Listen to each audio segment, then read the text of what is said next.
പിതാവിൻ്റെയും പുത്രൻ്റെയും പരിശുദ്ധാത്മാവിൻ്റെയും നാമത്തിലാണ് യേശുവിൻ്റെ രാജ്യത്വ തിരുനാള് നമ്മൾ ഇന്ന് ആചരിക്കുകയാണ്. ഇന്ന് രാജാക്കന്മാര്, അധികാരമുള്ള രാജാക്കന്മാർ കുറവാണ്.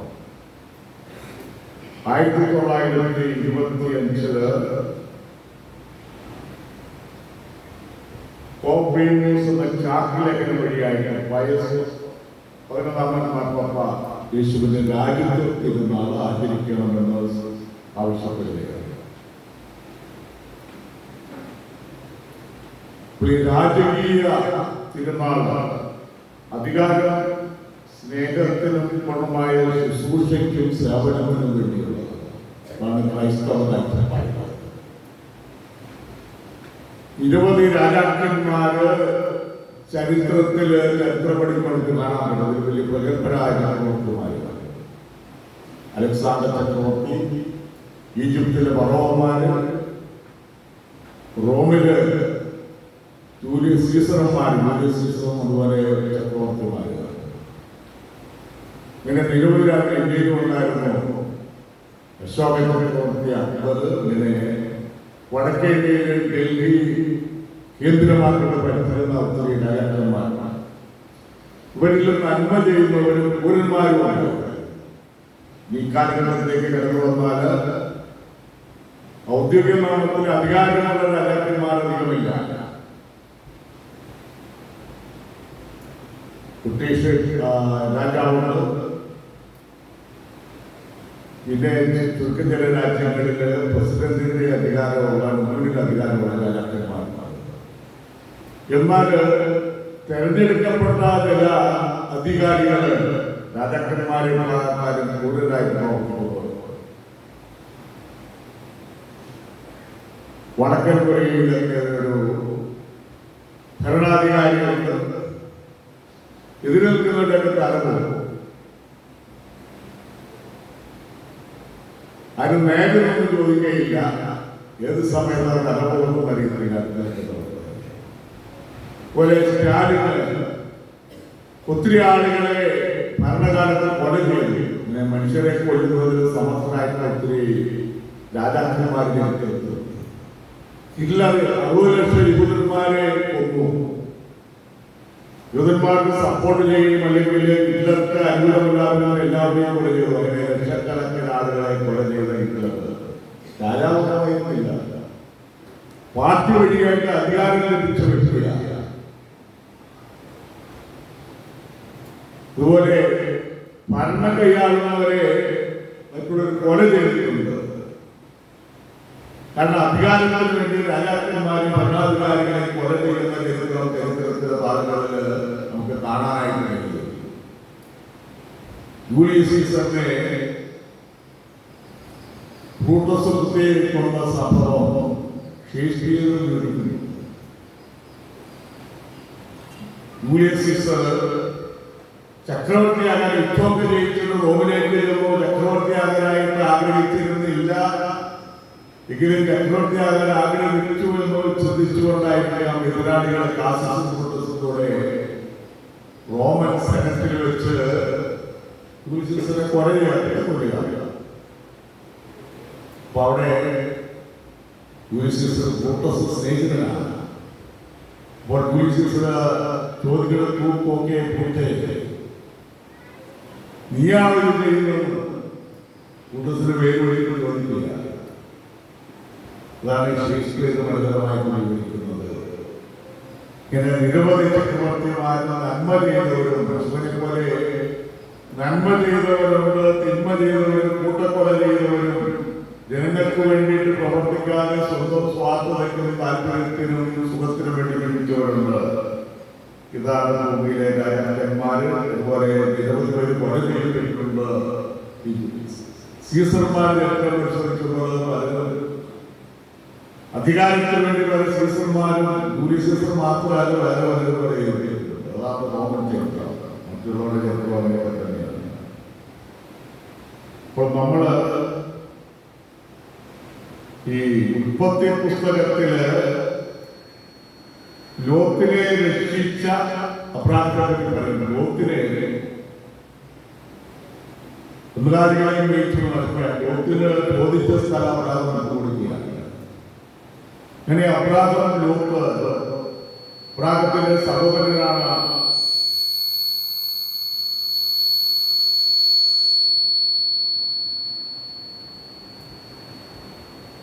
അബ്രാഹത്തിന്റെ സഹോദരനാണ് ലോത്ത്.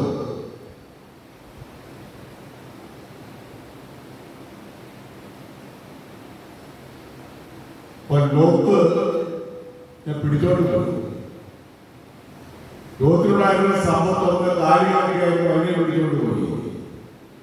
അബ്രാഹാം പടയാളികളുമായി പോയി ചെന്നിട്ട് എന്നെ പ്രതികാരം ചെയ്തു. പിടിച്ചോണ്ട് പോയത് തോൽപ്പിച്ച് ലോകത്തിനെ സ്വതന്ത്രമാക്കി എന്നെ കൂട്ടിക്കൊണ്ടു വരുന്ന സംഭവമാണ് ഈ ഉൽപ്പത്തി പുസ്തകം 14 അധ്യായം 7 മുതൽ 24 വരെയുള്ള വചനങ്ങൾ പറയുന്നത്. ഈ ശലോമിന്റെ രാജാവിനെ പറ്റി പറയുന്നത്. ശലോം വെച്ചാൽ സമാധാനം, പീസ്. അപ്പോൾ അങ്ങനെ സമാധാന അതിലാണ് പേരുകൾ വരുന്നത്. സലോമി എന്നുള്ള പേര് വരുന്നത് ശലോം എന്നുള്ളതിൽ നിന്നാണ്.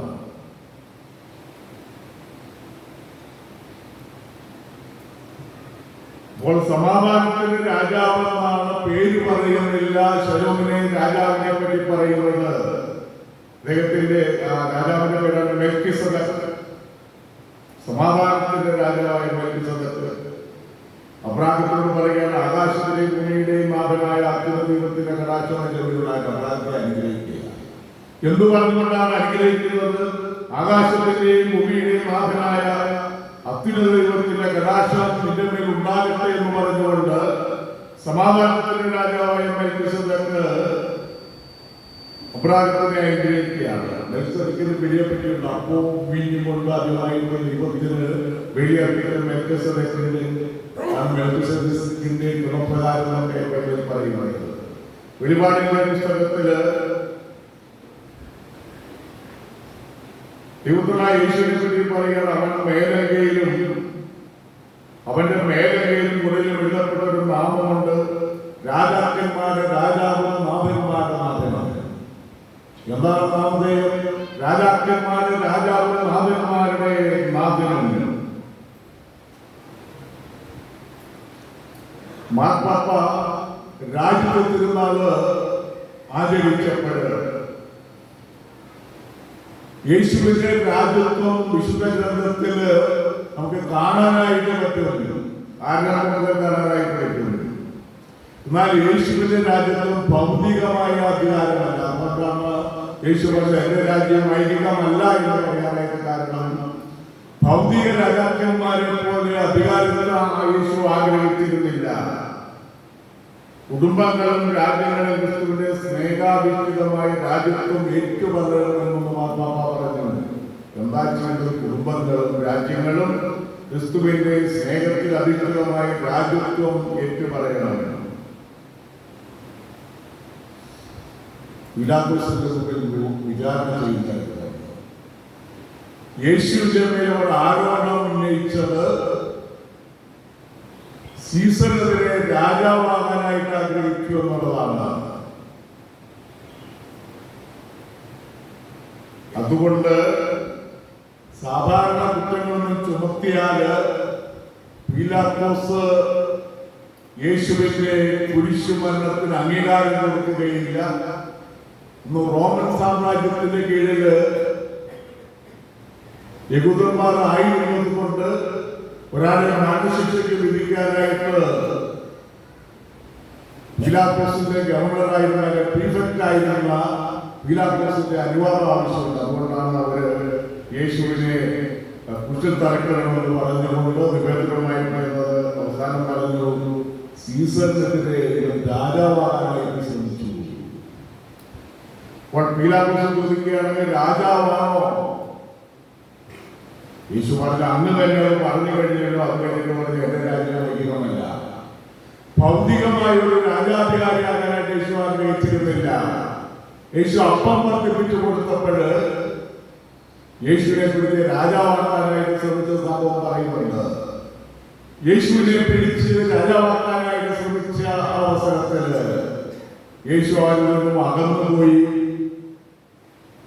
യഹൂദരുടെ രാജാവായിട്ട് പ്രവർത്തിക്കാനായിട്ട് ആഗ്രഹിച്ചിരുന്നില്ല. യഹൂദർപ്പോഴും ബലവത്താക്കുന്ന ഒരു ജനതയായിരുന്നു. കാരണം അവർക്ക് ഒരു രാജാവേ ഒരു യാഹ്വേയാണ്. യാഹ്വേയല്ലാതെ വേറൊരു രാജാവിനെ അംഗീകരിക്കാൻ അവർക്ക് കഴിയുമായിരുന്നില്ല. അപ്പോൾ അതുകൊണ്ട് റോമിലെ ഭരണാധികാരി സീസർമാരുടെ പ്രതിമയുണ്ടാക്കിയിട്ട് രാജകീയ ആരാധന നടത്തുന്ന കാര്യങ്ങൾ അവരുടെ ചരിത്രത്തിൽ നമുക്ക് കാണാൻ പറ്റുന്നുണ്ട്. ചക്രവർത്തിയുടെ പ്രതിമയ്ക്ക് ധൂവാർപ്പണം ചെയ്യുക ക്രൈസ്തവ വിശ്വാസികളെ അറസ്റ്റ് ചെയ്തപ്പോൾ ഇക്കാലങ്ങളിൽ രാജാവിന്റെ പ്രതിമയ്ക്ക് ധൂവാർപ്പണം ചെയ്ത് അവരെ ശിക്ഷിക്കാതെ രക്ഷപ്പെടുത്തുന്നത്. പലരും മനുഷ്യനായ ചക്രവർത്തിയുടെ മുമ്പിൽ ധൂവാർപ്പണം ചെയ്യാനായിട്ട് തയ്യാറാകാതെ മരണത്തും അംഗീകരിച്ചു കൊടുത്തുകൊണ്ട് രക്തസാക്ഷി മകുടം ചൂടിയവര്, മരിക്കാൻ തയ്യാറായവര് ചരിത്രത്തിന്റെ ഭാഗമാണ്. ഈശോ ജനിച്ച അവസരത്തില് ഊരാരാജാക്കന്മാര് കാഴ്ചകളുമായിട്ട് ഉന്നയിച്ച് കാണാൻ ചെന്നതെല്ലാം ശ്രമിച്ചിരിക്കുന്നുണ്ട്. പൊന്നും മീറയും ഉദ്ധരിക്കും. പൊന്ന് രാജാക്കന്മാർക്കുള്ളതാണ്, അർപ്പണ കാഴ്ചയാണ് പൊന്ന്. അതുകൊണ്ടായിരിക്കും നമുക്ക് പൊന്നിനോട് താല്പര്യമുള്ളത്. മീറ മരണത്തെ സൂചിപ്പിക്കുന്നതാണ്, കുന്തിരിക്കം ആരാധനയ്ക്ക് ഉപയോഗിക്കുന്നതാണ്, ദൈവികതയെ സൂചിപ്പിക്കുന്നതാണ് കുന്തിരിക്കം. നമ്മൾ കുന്തിരിക്കം ഉപയോഗിക്കാറുണ്ട് അല്ലേ?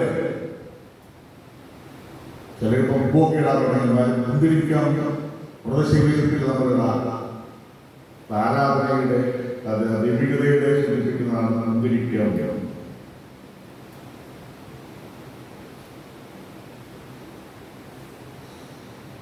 അപ്പോൾ യേശുവിന്റെ ആകാൻ സീസണിന്റെ രാജാവാകാൻ ശ്രമിച്ചു.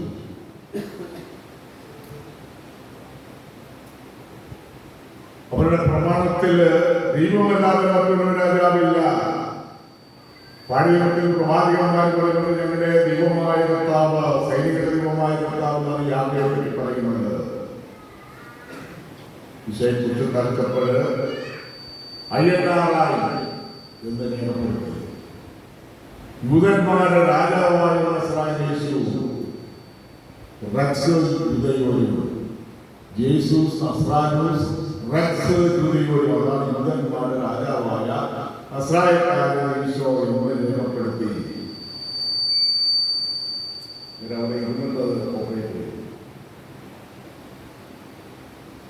യൂദന്മാരുടെ രാജാവായ നസ്രായക്കാരൻ ഈശോ എന്നോട് രേഖപ്പെടുത്തുകയാണ്. മാറ്റണം പിലാത്തോസ് പറഞ്ഞു, എഴുതി മാറ്റുകയില്ല. പറയുന്നുണ്ട്, ദിവരാജ്യം എന്നാൽ ഭക്ഷണവും പാനീയവുമല്ല, മറിച്ച് നീതിയും സമാധാനവും പരിശുദ്ധാത്മാവുള്ള ആനന്ദവുമാണ്. ദൈവരാജ്യം എന്നാൽ ഭക്ഷണവും പാനീയവുമല്ല, മറിച്ച് നീതിയും സമാധാനവും പരിശുദ്ധാത്മാവിലുള്ള ആനന്ദവുമാണ്. സ്വർഗസ്ഥനായ പിതാവിനെ പ്രാർത്ഥിക്കുന്നുണ്ട്. സ്വർഗസ്ഥനായ ഞങ്ങളുടെ പിതാവേ, ഞങ്ങളുടെ രാജ്യം വരണമെന്ന് പ്രാർത്ഥിക്കുക. എപ്പോഴാണ് രാജ്യം വരുന്നത്? സ്വർഗത്തിലെ പോലെ ഭൂമിയിലും ദൈവത്തിന്റെ ഇഷ്ടം നിറവേറുമ്പോഴാണ് രാജ്യം വരിക. ഭൂമിയിലും മനുഷ്യ ജീവിതത്തിലുമൊക്കെ ദൈവത്തിന്റെ ഹിതമനുസരിച്ച് കാര്യങ്ങൾ നടക്കുമ്പോൾ നമ്മൾ വ്യക്തികളെന്നുള്ള നിലയിൽ ദൈവത്തിന്റെ ഹിതത്തിന് പൂർണ്ണമായിട്ടുള്ള വിധേയരാകുമ്പോൾ, അനുസരിക്കുമ്പോൾ, അപ്പോഴാണ് ദൈവത്തിന്റെ രാജ്യം നമ്മളിൽ വരിക. യേശു പറയുന്നുണ്ട്, യേശുവിന്റെ രാജ്യത്തും അധികാരമൊക്കെ ഉണ്ടാകുന്നതാണ്. അവിടെ നിന്ന് എന്തിനാണ് ലോകത്തിലേക്ക് വന്നത്? ശുശ്രൂഷിക്കപ്പെടാനല്ല, ശുശ്രൂഷിക്കാനും അനേകരുടെ മോചനദ്രവ്യമായി സൗജന്യം നൽകാൻ വേണ്ടിയാണ് മാത്യു 20:22 പറയുന്നത്. വിശുദ്ധ പൗലോസ്ലീഹായുടെ ലേഖനത്തിൽ പറയുന്നുണ്ട്, നാം അവനിലാണ് ജീവിക്കുന്നത്. In him we move അവനിലാണ് നമ്മൾ ധരിക്കുന്നത്. In him we have our being എന്ന് വെച്ചാൽ അവനിലാണ് നമ്മുടെ അസ്തിത്വമുള്ളത്. അപ്പോൾ നമ്മൾ ജീവിക്കുകയും ചരിക്കുകയും നമ്മുടെ അസ്തിത്വമൊക്കെ അവനിലാണ്. അത് പറഞ്ഞാൽ യേശുവിലാണ്. യേശു ജീവിക്കുന്നതാണ്. അതുകൊണ്ടാണ്